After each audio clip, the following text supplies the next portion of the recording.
Broadcasting System presents The Mysterious Traveler, written, produced, and directed by Robert A. Arthur and David Kogan, and starring tonight two of radio's foremost actors, Eric Dressler and John Sylvester, in an original radio drama titled Murder is My Business.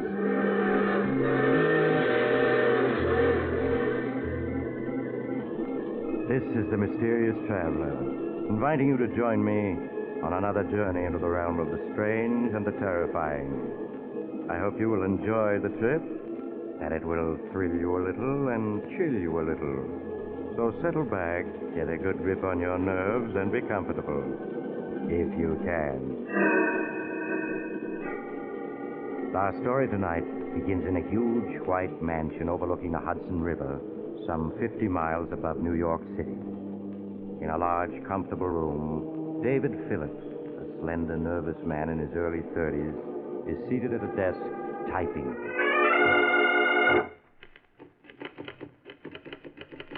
Dear Julia, a year has passed since we last saw each other, and I'm writing this letter with the hope that you will understand all that I'm about to reveal, and understanding will forgive me. I'm a writer, darling, and yet I find it difficult to put into words the horrible events of the past year.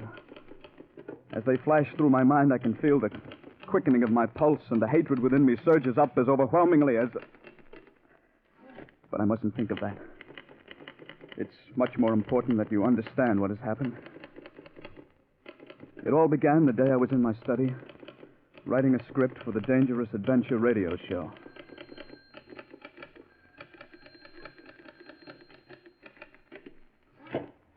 Darling, it's for you. Who is it? It's Basil King. Basil King. Dave, wait a minute. I want to talk to you. But, honey, Basil King, I can't keep him waiting. Yes, you can. Well, we'll talk fast. King's looking for a writer for his radio show, isn't he? Yeah, Sig Rodman just quit. Quit? You mean he had a nervous breakdown? And so has every other writer who's ever worked for Basil King. Dave, I don't want you to write for him. But, Julie, his show pays $600 a week. We could pay off all our debts with that kind of dough. Darling, be sensible. No amount of money is worth the punishment you'll have to take from him. Now, look, we'll talk about this later. He's on the phone. Tell him no. Shh, he'll hear you. Hello? Mr. Phillips, this is Basil King speaking. Oh, yes, Mr. King. Several people have spoken very highly of you as a radio writer, and at the moment I'm in need of one for my show, Brad Barker, Private Eye. Would you care to discuss the matter? I'd like to, very much. Are you free for luncheon tomorrow? Yes, I am. Shall we say 1 o'clock at the Algonquin? All right, Mr. King. Just ask for my table. Good day, Mr. Phillips. Good day. Now, honey, don't look at me that way. Dave, I just don't understand you. It doesn't make sense wanting to write for him. Everyone who's ever worked for Basil King detests him. He's the most hated man in radio. Be reasonable, Julie. $600 a week is a lot of dough. If I can't get along with King, I'll quit. Now, what more can you ask? Next day, as the head waiter led me through the crowded dining room, I could see Basil King seated at a table in a far corner of the room. King was a tall, slender, gray-haired man in his late 40s. He had a cold, impassive face, and his movements were stiff and precise. It suddenly occurred to me that he bore an amazing resemblance to Clifton Webb, the Hollywood star. As I reached King's table, he stood up. How do you do, Mr. Phillips? I'm Basil King. Have a seat, won't you? Thank you. I suggest we talk first and order luncheon later. All right, Mr. King. Now, Mr. Phillips, to begin with, I'm a man who believes in frankness. I dare say this frankness of mine has led to my making a large number of enemies and has given me the reputation of being an extremely difficult person to get along with. No doubt you've heard quite a few stories about me. Yes, I have. Believe me, they're highly exaggerated. Great talents, such as myself, have always been misunderstood. The petty minds in this world, not understanding men of genius, are forever seeking to destroy us. I see. I wonder if you do, Mr. Phillips. I wonder if you do. I ask very little of my writers, merely a modicum of intelligence and the ability to accept constructive criticism. That sounds reasonable enough. Yes, one would think so, and yet I haven't been able to find a writer who understands me. I'm sure you will sooner or later. Perhaps, but to date it's been very discouraging. However, we mustn't dwell on the past. Now, Mr. Phillips, you come highly recommended, and I trust that ours shall be a happy and profitable relationship. I hope so. By the way, you aren't troubled by ulcers, are you? Why, no. Good. For some unfathomable reason, all the writers I've had in the past seem to have been afflicted with ulcers. I can't stand people who are always taking pills and subsisting on bland diets. Tell me, are you familiar with my show, Brad Barker, Private Eye? Oh, yes, I've heard it quite often. Good. Then you're undoubtedly aware that there are two things I insist upon in my shows. Clever plots and gimmicks that work. Bear that in mind, Mr. Phillips. Clever plots and gimmicks that work. I understand. It's on those two rules that I have single-handedly built the most popular detective show on the air. You've only to look at the Hooper rating of Brad Barker, Private Eye, to substantiate what I'm saying. Yes, I know you've got a terrific rating. 18.6. Needless to add, my sponsor, the Zestful Chewing Gum Company, has increased its sales tremendously. Now, Mr. Phillips, I'm prepared to pay $600 a week for the writing of Brad Barker. Is that satisfactory? Yes, that sounds fair enough. When may I expect your first script? Well, let's see. Today is Wednesday. What about Monday morning? That's satisfactory. Monday morning it is. Now, shall we order luncheon? An hour later, Basil King and I separated in front of the Algonquin. I went home and started work on the script, determined to turn out a show that would make King sit up and take notice. After 4 days and nights of intensive writing, I completed the script. Monday morning, I went downtown to Basil King's luxurious office and turned the script over to him. As I sat by his desk, watching him read it, it was hard to tell what he thought of it. His face was cold and impassive as he turned page after page. At last, he finished reading it and looked up. It won't do, Mr. Phillips. It won't do? Well, why not? First of all, you haven't caught the spirit of Brad Barker in your dialogue. But more important, the plot is weak, and your murder gimmick won't work. Well, I don't see why it won't. Would you mind explaining? In this script, you have the victim, what's his name? Charles Riker. Yes, you have this fellow, Charles Riker, whose life has been threatened, barricade himself in a small cabin. All doors and windows are locked from the inside, and in addition, he's armed to the teeth and has a watchdog with him. That's right. 2 days after this fellow Riker has barricaded himself, Brad Barker breaks into the cabin to find him dead. Dead of poison. Yes.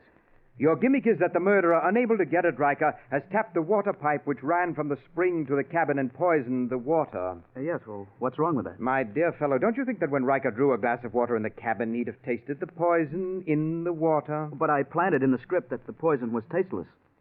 Oh, you did? Well, nevertheless, it won't work. Oh, why not? It just doesn't ring true. I don't feel it. Why not? I wish you'd stop asking why not. It's obvious that I don't like your gimmick, and if I don't like it, 15 million radio listeners won't like it. If our relationship is to continue, you must learn to accept constructive criticism. After all, my dear fellow, you have merely to look at the rating of the show to realize that I am never wrong. Furthermore, I should like to point out that at no time...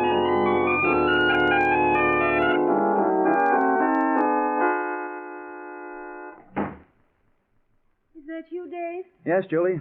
How did King like your script? He didn't like it. That's putting it mildly. Oh, but that was a good script. One of the best you've ever done. That's what I thought. But Mr. King didn't. No wonder all his writers have nervous breakdowns. That man doesn't know what he wants. Well, I'll give it one more try. You mean you're still going to try to write for him? Now, honey, there's no use in giving up so soon. Maybe once I get to know King's likes and dislikes, it won't be so tough to write for him. Dave, I've never interfered before, but this is too much. I want you to call that egomaniac King up and tell him you're through. Julie, I can't. I told King that I'd turn in another script by Thursday. Oh, Dave. I promise you that if he doesn't like the second script, I'll give up. Now, that's fair enough, isn't it? For the next 3 days and nights, I sweated over a new script. As I worked out the plot and gimmick, I tried to anticipate Basil King's every possible objection. Early Thursday morning, I went downtown to King's office and turned the script over to him. As he sat reading it, I began thinking of what I would say to him if he turned the show down. I would tell him quite firmly that it was obvious I wasn't the man to write the Brad Barker show. At last, King finished reading the script and looked up. The plot, Mr. Phillips, isn't exactly new, and the dialogue needs rewriting here and there, but on the whole, it will do. You mean you like it? I wouldn't go so far as to say that I like it. Rather, let us say that it's acceptable. I trust, Mr. Phillips, that with time, your scripts will improve. Good day. I left Basil King's office that morning convinced that I would succeed where other writers had failed. I felt it would be just a question of time until I learned the workings of King's mind. But then I discovered, as so many of my predecessors had, that Basil King's likes and dislikes were not constant from day to day. What he told you on Thursday didn't hold true on Friday. Weeks went by, and for every show that King accepted, he'd reject two. He would criticize every script from beginning to end, tearing it to bits relentlessly and coldly. Any questioning of his criticism would lead to his redoubling his attack. One week slipped into another, and with each passing week, my hatred for Basil King grew. Life became a nightmare of deadlines, of writing endlessly with one eye constantly on the clock. Darling, you just can't go on this way. You've got to quit. Julie, we've been over this a dozen times already. We need the $600 a week to pay off our debts. What good is that money if you have a nervous breakdown? Look at yourself. You've lost 15 pounds in these past weeks, and you're smoking 5 packs of cigarettes a day. Please, Julie, I've had all I can take today. Now, let's not talk about it anymore. You're not kidding me, Dave. The money is only part of it. It's your pride that won't let you quit. My pride? Yes. You can't stand the thought of quitting like the others did. You've got to prove that you're better than they are. That's enough. Well, it's the truth, isn't it? It's only your pig-headed pride that makes you go on when anyone with sense would quit. I said that's enough. Dave, we can't go on like this. What do you mean? I'm not going to stand around and watch you have a breakdown. You'll have to choose between Basil King and myself. Now, look, Julie, you're upset. You don't know what you're saying. I know perfectly well what I'm saying. I'm asking you to choose between Basil King and myself. Stop trying to intimidate me. I told you before I'm not quitting, and I meant it. All right, Dave. If that's the way you want it, I'm leaving. Well, go ahead. No one's stopping you. Basil King may be able to make you quit, but not me. You call it pride, okay. But I won't let a louse like him beat me. Somehow I'll get the better of him. You wait and see. Goodbye, Dave.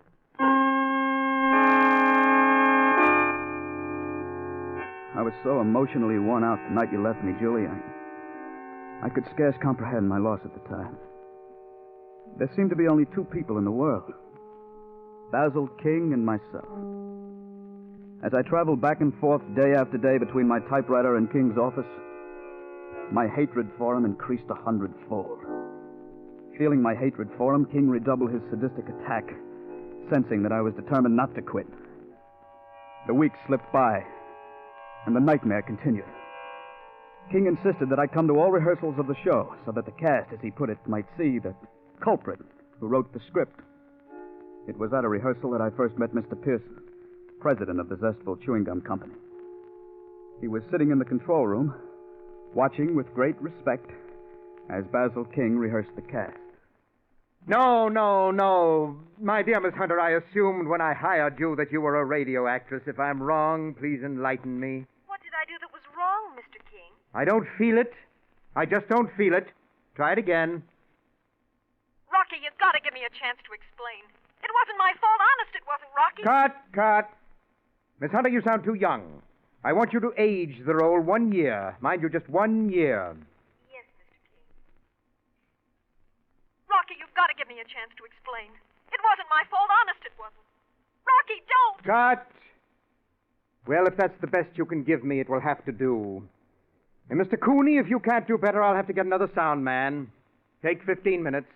It's dreadful, Mr. King, the incompetence you have to put up with. Yes, Mr. Pearson, it often amazes me that I've been as successful as I have. Oh, speaking of incompetence, Mr. Pearson, I'd like you to meet the present writer of the show, Mr. Phillips. How do you do, Mr. Phillips? Glad to meet you, sir. I have great hopes, Mr. Pearson, of making a radio writer out of Phillips.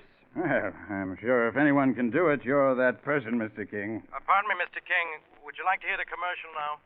Very well, Caruso. Go ahead. Yes, ladies and gentlemen, July 8th is the big day. In just 1 month, you'll be able to buy the latest discovery in chewing gum happiness, Pepso-Gum. Made by the Zestful Chewing Gum Company, Pepso-Gum is a new gum.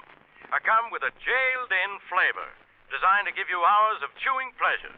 Remember, the big day is July 8th, when Pepso-Gum will be on sale at all candy counters. I don't feel it, Caruso. I want more emphasis. I want you to be so compelling that people will rush to their drugstores and place orders for this new gum. Exactly. Yes, exactly. Rehearse it a few more times, and I'll go over it with you later. Yes, Mr. King. Well, I guess I'll be getting back to the office, Mr. King. It's most kind of you to allow me to watch your rehearsal. That's quite all right, Mr. Pearson. It was a pleasure meeting you, Mr. Phillips. I assume that you'll be at the factory for next week's broadcast? The factory? Yes, Phillips, we're doing the broadcast in the factory next week. Yes, it's the company's 25th anniversary.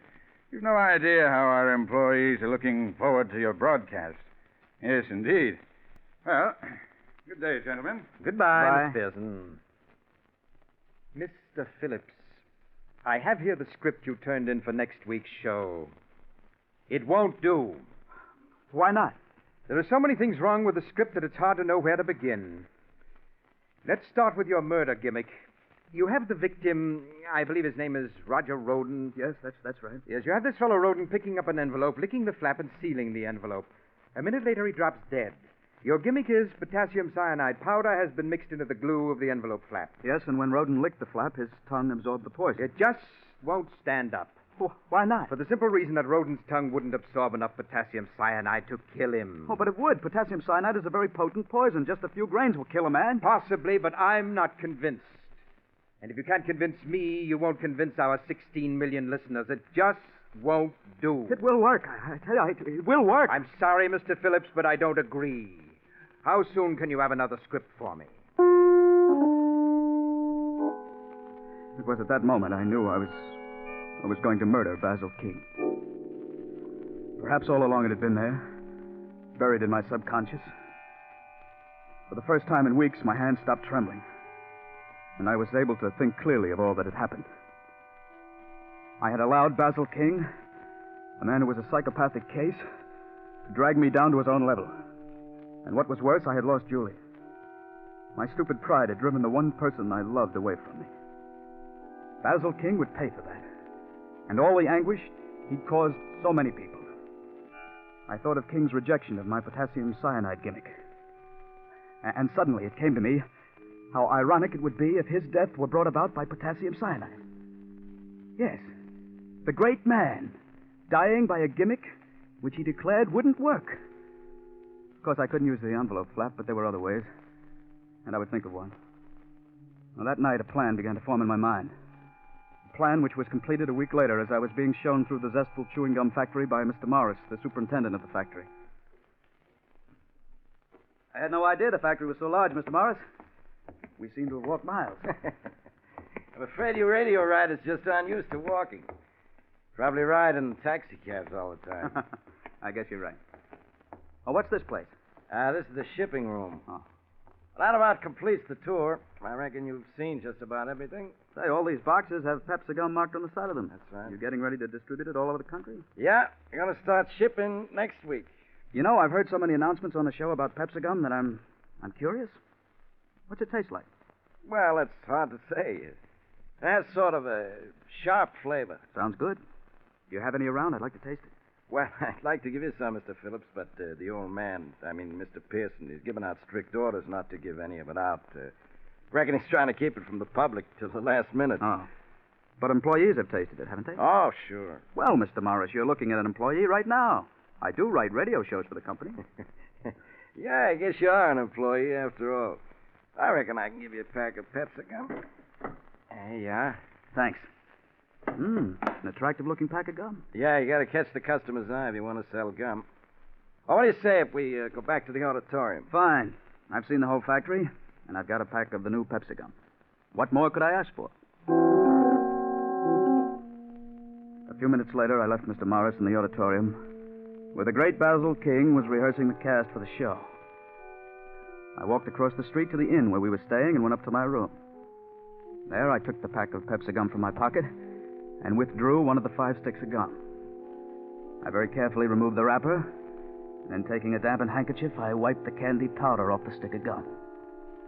It took but another minute to evenly sprinkle potassium cyanide powder over the wet stick of gum.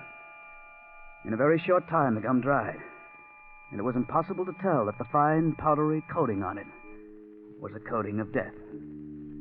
I rewrapped the stick of gum and carefully inserted it in the center of the pack. When I arrived at the auditorium 10 minutes before airtime, the great man was relaxing in the control room. With him were Mr. Pearson and Bill, the broadcast engineer.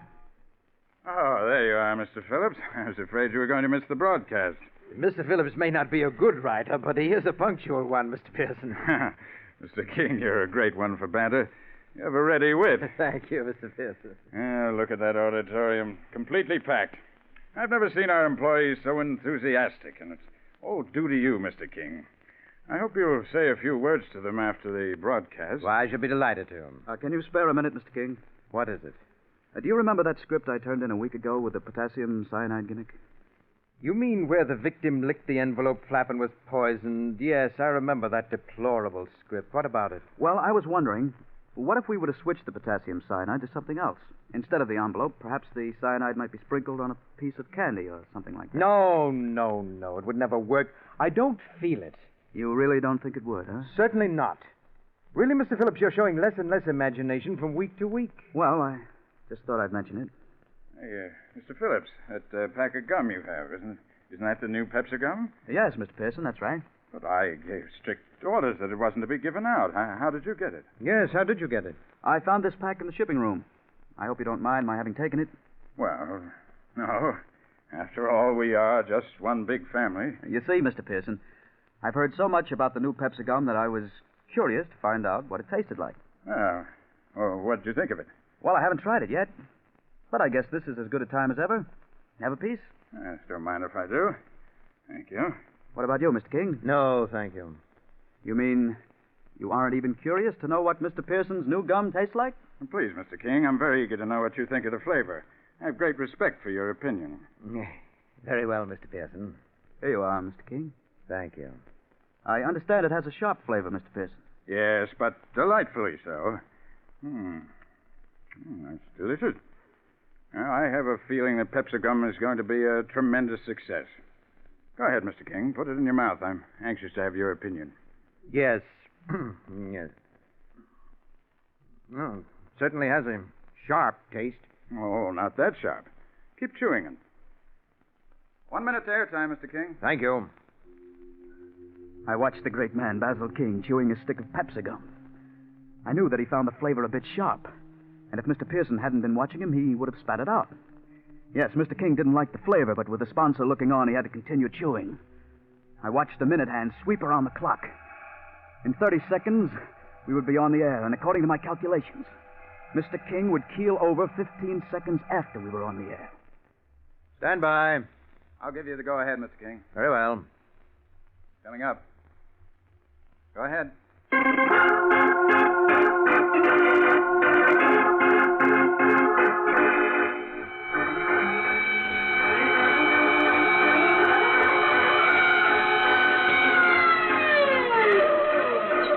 The Chewing Gum Company presents Brad Barker, Private Eye. Conceived, produced, directed, and edited by Basil King. My dear fellow, the monitor is too high. That's it, take it down. You engineers just don't know. Oh! My heart! Brad Mr. Barker, King, Private what's wrong? Eye. My heart! Quick, catch him. I've got him, Mr. Pearson. You'd better get a doctor. It looks like a heart attack. Yes, I'll get one immediately. Bill, turn down the monitor. Just do the best you can. Okay, Dave. You take care of him, and I'll take care of the show. And soon there will be a fresh flavor added to the zestful chewing gum King, company. can you hear me? Yes, get a doctor. Do you remember the potassium cyanide gimmick? Potassium cyanide. Yes. I just want you to know you're wrong. It does work. That's why you're dying. What? That stick of gum I gave you. It was covered with potassium cyanide powder. No, get a doctor. A doctor can't help you. You're going to die. Brad Barker, Private Eye. Poor I've seen Mr. over King. Small, dingy office overlooking the harbor. On the door is You a letter. just forgot one thing. Waterfront Protective Association. Murder is my business.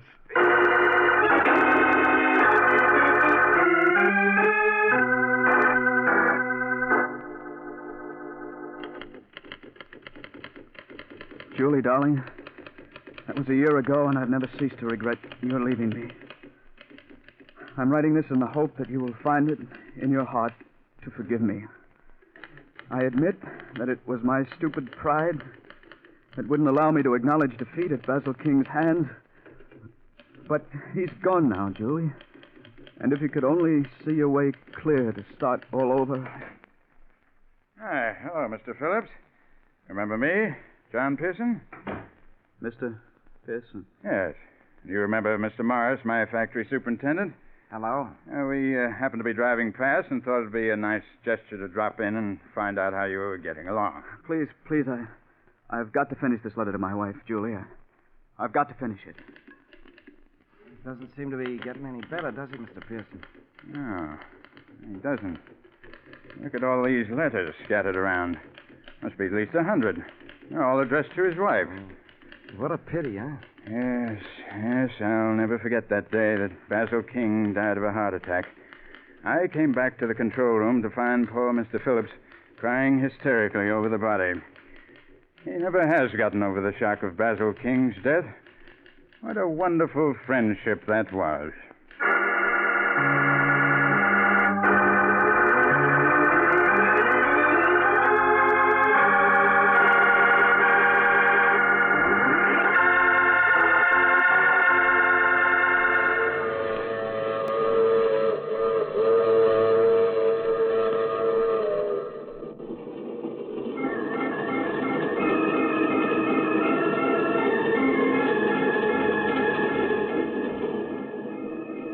This is the mysterious traveler.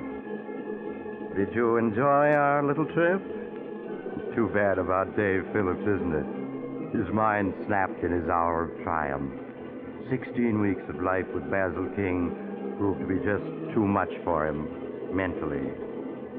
As Basil King used to say, being a radio writer calls for a weak mind.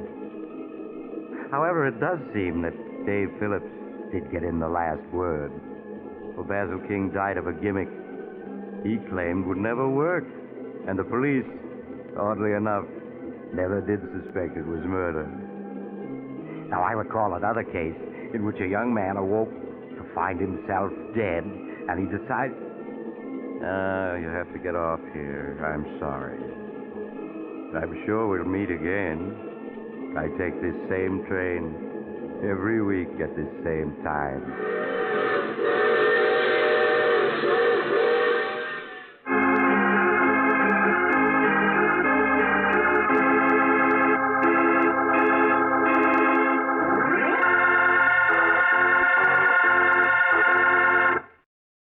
You have just heard The Mysterious Traveler, a series of dramas of the strange and terrifying. All characters in tonight's story were fictitious, and any resemblance to the names of actual persons was purely coincidental. In tonight's cast were Maurice Tarplin, Eric Dressler, John Sylvester, Shirley Blank, and Richard Coogan. Original music was played by Paul Taubman. Sound was by George Cooney, broadcast engineer Walter Payne. Mysterious Traveler is written, produced, and directed by Robert A. Arthur and David Cogan.